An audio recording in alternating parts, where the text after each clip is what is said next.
Ya, halo semua. Assalamualaikum warahmatullahi wabarakatuh. Saya Rabia Mahfira. Di sini saya akan menjelaskan mengenai badan usaha agribisnis. Ya, sebelum itu kita harus mengetahui dulu apa itu badan usaha. Ya, badan usaha adalah organisasi yang terstruktur dalam mengelola faktor-faktor produksi untuk mendapatkan keuntungan.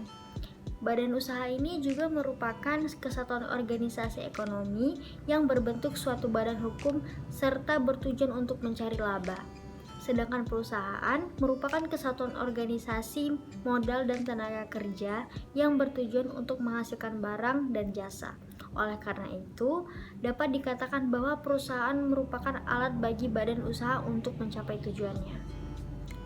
Kemudian di badan usaha ini terdapat bentuk-bentuk, yaitu ada 3. Yang pertama ada badan usaha menurut lapangan usahanya, yang kedua ada badan usaha menurut kepemilikan modalnya, dan yang terakhir adalah badan usaha berdasarkan badan hukumnya.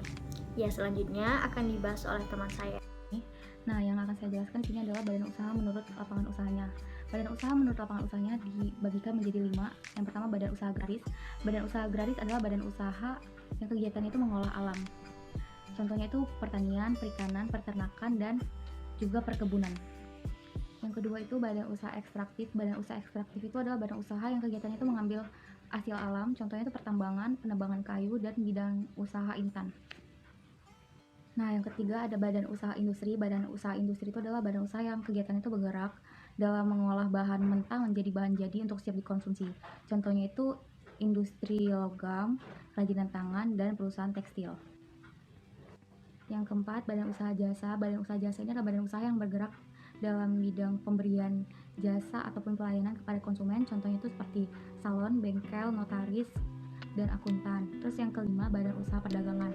Badan usaha perdagangan ini adalah badan usaha yang bergerak dalam kegiatannya itu menyalurkan barang dari produsen ke konsumen. Contohnya itu supermarket, grosir, dan pedagang eceran. Dari badan usaha menurut kepemilikan modalnya yaitu sebagai berikut. Yang pertama ada BUMN atau badan usaha milik negara, yaitu semua perusahaan dalam bentuk apapun dan bergerak dalam bidang usaha apapun yang seluruh atau sebagian modalnya merupakan kekayaan negara, kecuali jika ditentukan lain berdasarkan hal undang-undang. Ciri-ciri dari BUMN yaitu yang pertama, tujuan utama usaha adalah untuk melayani kepentingan umum sekaligus mencari keuntungan. Yang kedua, berstatus badan hukum dan diatur berdasarkan undang-undang. Yang ketiga, mempunyai nama dan kekayaan sendiri, serta bebas bergerak untuk mengikat suatu perjanjian kontrak serta berhubungan dengan pihak lain. Yang keempat, dapat dituntut dan menuntut sesuai dengan ayat dan pasal dalam hukum perdata. Dan yang terakhir adalah pada prinsipnya secara finansial harus dapat berdiri sendiri.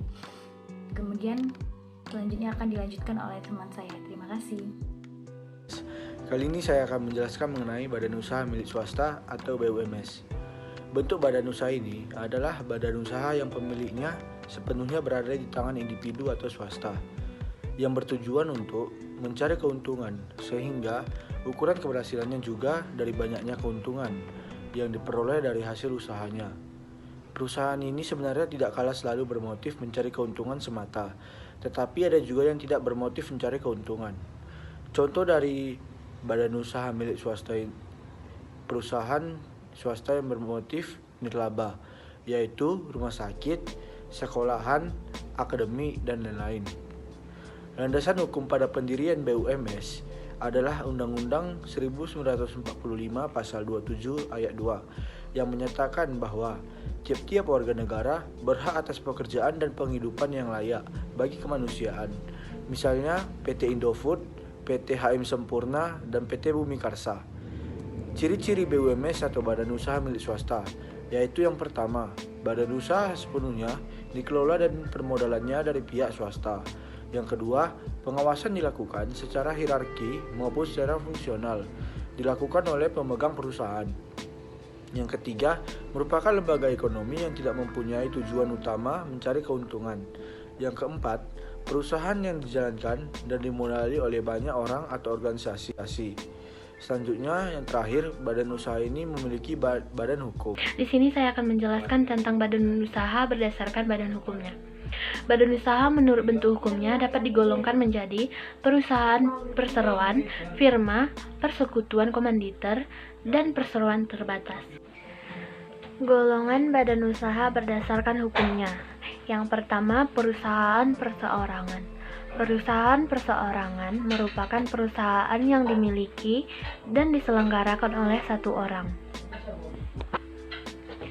Bentuk usaha ini memiliki karakteristik tertentu seperti modal yang kecil, jumlah tenaga kerja yang sedikit, terbatasnya keanekaragaman produk dan jasa yang dihasilkan, dan penggunaan teknologi yang masih sederhana. Ciri-ciri perusahaan perseorangan. Yang pertama, modal sendiri dan kelola sendiri. Yang kedua, modal relatif terbatas. Yang ketiga, pendirian relatif murah. Yang kedua ada firma. Firma merupakan persekutuan yang dilakukan oleh dua orang atau lebih dengan nama bersama untuk menjalankan satu bisnis. Dalam firma, semua anggota bertanggung jawab sepenuhnya baik sendiri-sendiri maupun bersama terhadap utang-utang perusahaan kepada pihak lain. Ciri-ciri firma yaitu yang pertama, para sekutu aktif dalam mengelola perusahaan. Yang kedua, tanggung jawab tak terbatas atas segala yang terjadi. Yang ketiga, berakhir apabila salah satu anggota meninggal dunia dan mengundurkan diri dan atau masa usahanya telah sampai pada saat yang ditentukan. Yang ketiga ada persekutuan komanditer. Persekutuan komanditer lebih sering disingkat dengan CP, merupakan persekutuan yang didirikan berdasarkan kepercayaan. CP merupakan salah satu bentuk usaha yang dimiliki oleh perusahaan yang ingin melakukan kegiatan usaha dengan modal yang terbatas. CP merupakan badan usaha yang tidak berbadan hukum dan kekayaan para pendirinya tidak terpisahkan dari kekayaan CV. Yang keempat ada perseroan terbatas. Perseroan terbatas adalah suatu badan usaha yang mempunyai kekayaan hak serta kewajiban sendiri yang terpisah dari kekayaan, hak serta kewajiban para pendiri maupun para pemilik. Berbeda dengan bentuk badan usaha lainnya, perseroan terbatas mempunyai kelangsungan hidup yang panjang karena perseroan ini akan tetap berjalan meskipun pendiri atau pemiliknya meninggal dunia. Ya, selanjutnya saya akan membahas mengenai fungsi dan peran badan usaha. Di fungsi ini terdapat 5. Yang pertama ada fungsi produksi. Fungsi produksi ini berusaha mempertahankan kelangsungan produksi dan memikirkan bagaimana pekerjaan itu dapat dilaksanakan dengan baik, efektif, dan efisien. Yang kedua ada fungsi pembelanjaan. Di fungsi ini berhubungan langsung dengan masalah keuangan perusahaan, baik dari segi likuiditas, soliditas maupun solvabilitas badan usaha. Yang ketiga ada fungsi pemasaran. Nah, fungsi ini berhubungan langsung dengan masalah marketing produk, yaitu bagaimana cara memperoleh barang, apakah barang ini dapat dibeli dengan tunai atau kredit. Kemudian yang keempat ada fungsi personalia. Fungsi personalia ini menyangkut masalah penerimaan sumber daya manusia atau tenaga kerja yang menyangkut pendidikan dan seleksi upah atau jaminan sosial. Kemudian yang terakhir, fungsi administrasi.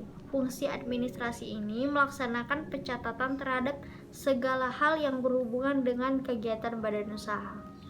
Selanjutnya akan dibahas oleh teman saya. Baiklah, saya akan memberikan contoh kasus badan usaha agribisnis. Saat ini di beberapa daerah di Indonesia sedang dikembangkan badan usaha milik petani atau BUMP, yang mana merupakan salah satu kelembagaan agribisnis.